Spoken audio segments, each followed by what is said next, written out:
Bwana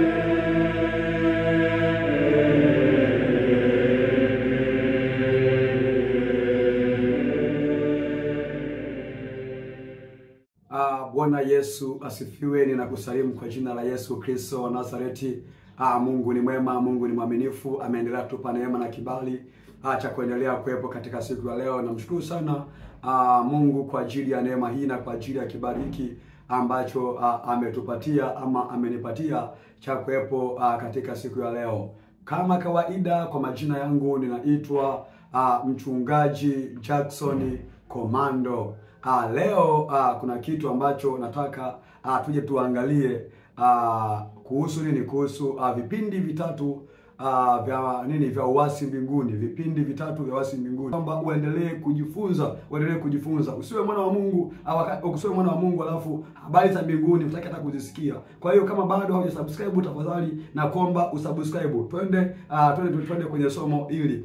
Kwa hiyo ukisoma kwenye kitabu cha Yuda ndipo utapoona kwamba hawa walikuwa ni malaika ama ni wana wa Mungu. Ukienda kusoma kitabu cha Yuda, lakini hawa malaika walipoasi wenyewe sio kama wale wa kwanza. Wale wa kwanza walipoasi walitupwa tu, hawakufungwa. Lakini hawa malaika, kundi la malaika au wasi wa pili wa malaika walipomwasi Mungu, hawa walifungwa. Walifungwa, wako vifungoni wenyewe mpaka sasa wako vifungoni, wanasubiri ile hukumu ya Mungu. Ni tofauti na wale walioasi mara ya kwanza, ni tofauti ya wale walioasi mara ya kwanza. Wenyewe walitupwa tu, lakini hawakuwekwa vifungoni, lakini hawa wako vifungoni. Kwa kitabu cha Yuda sura yake ni ya kwanza, mstari wake ni wa 6. Yuda sura yake ni ya kwanza, mstari wake ni wa 6. Neno la Mungu linasema Yuda sura ya kwanza mstari wa 6. Neno la Mungu linasema na malaika wasioilinda enzi yao wenyewe, lakini wakayaacha makao yao yaliyowahusu, wamewekwa katika vifungo vya milele chini ya giza kwa hukumu ya siku ile kuu. Kwa hiyo hawa ambao hawakutunza enzi yao, hawa malaika ambao hawakutunza enzi yao, hawa ambao wameweka kwenye vifungo vya giza wakisubiri ile siku ya hukumu, ndio hawa malaika wale kwa kitabu kile cha Mwanzo sura ya 6. Ili kwamba uweze kujua kwamba walikuwa ndio wale, lazima uende kwenye reference. Kama unajua reference, ni kuna maneno ambayo kwenye Biblia yako, kwa maneno ambayo yanakuwa chini ya Biblia, huko hapo ndio kuna reference. Ukiangalia reference ya hii kitabu cha Yuda, sura ya kwanza mstari wa 6, inakupeleka kwenye kitabu cha Mwanzo sura ya 6 mstari wa kwanza. Mwanzo sura ya 6 mstari wa kwanza, na tunaona kule ndio kuna habari za hawa wana wa Mungu. Kwa hiyo moja kwa moja hapo unapata jibu kwamba hawa malaika ambao hawakuitunza enzi yao, ndio hawa ambao ndio wale kwenye kitabu kile cha Mwanzo. Kwa hiyo huo ulikuwa ni uasi wa pili. Na nimesema uasi wa pili, wenyewe wako vifungoni, wamefungwa kwenye giza la milele, wakisubiri ile siku ya hukumu. Hawa wenyewe sio kama majini wakina Maimuna ambao wanatembea wanazagazaga mitaani. Hawa wenyewe sio kama majini wakina majini mahaba ambao wanatembea mitaani. Hawa wenyewe wako vifungoni. Kwa hiyo huu ulikuwa ni uasi wa pili wa malaika mbinguni, ulikuwa ni uasi wa pili wa malaika mbinguni. Uasi wa tatu ulikuwa ni wa wale wa kwanza ambao waliotupwa kwa mara ya kwanza. Walijipanga kwenda tena kurudi mbinguni. Yaani walijipanga wakarudi tena mbinguni kwa ajili ya kufanya vita mbinguni. Walijipanga kwenda tena kufanya vita kwa mbinguni, na shetani akiwa ndio kiongozi wao kwenye hiyo vita walipojipanga. Na tunapata nini? Tunapata kuangalia kwa kitabu kile cha Ufunuo sura yake ni ya 12.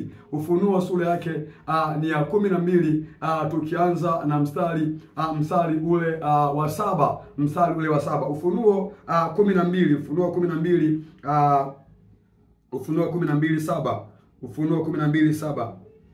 Ufunuo 12:7, neno la Mungu linasema hivi. Neno la Mungu linasema hivi: kulikuwa na vita mbinguni, Mikaeli na malaika zake wakapigana na yule joka naye akapigana nao pamoja na malaika zake, nao hawakushinda, wala mahali pao hapakuonekana tena mbinguni. Yule joka akatupwa, yule mkubwa nyoka wa zamani aitwaye Ibilisi na Shetani, udanganyao ulimwengu wote, akatupwa hata nchi, na malaika zake wakatupwa pamoja naye.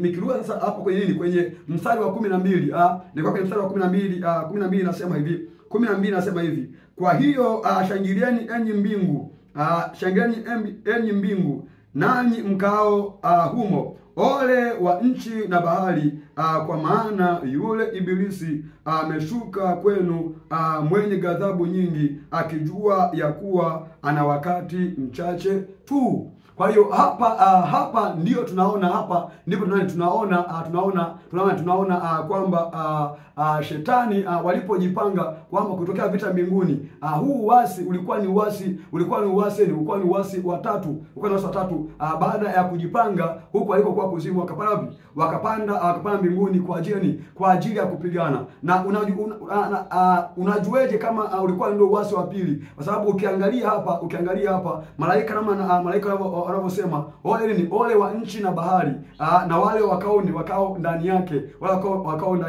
Kwa hiyo hapa tunaona kwamba wanadamu tayari wanadamu walikuwa tayari wapo duniani. Na tunajua kwamba Shetani alipoasi, mwanadamu alikuwa bado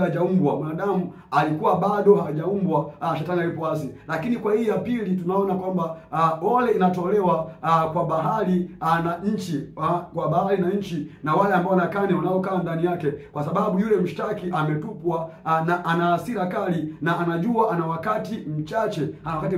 Kwa hiyo hivi ni vipindi vitatu vya uasi wa malaika mbinguni. Kwa hiyo uasi sio wanadamu tu, hata Mungu pia amewahi kupitia hali hiyo ya kutaka kupinduliwa.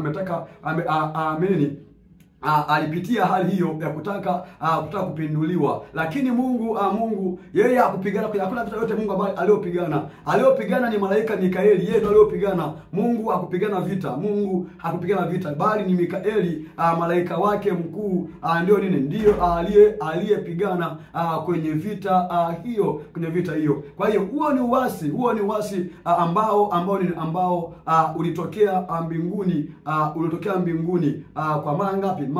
Mara tatu. Kama bado haujasubscribe, unakomba usubscribe channel hii ili kwamba uendelee kuwa mwanafamilia. Na kama pia unaweza kuwa una swali, unaweza ukaandika swali lako hapa kwenye comment. Unaweza kaandika swali lako hapo kwenye comment, kama haujaelewa ama kama umeelewa ama kama una mchango wote ule, unaweza ukaandika hapo kwenye comment, nami nitasoma comment yako.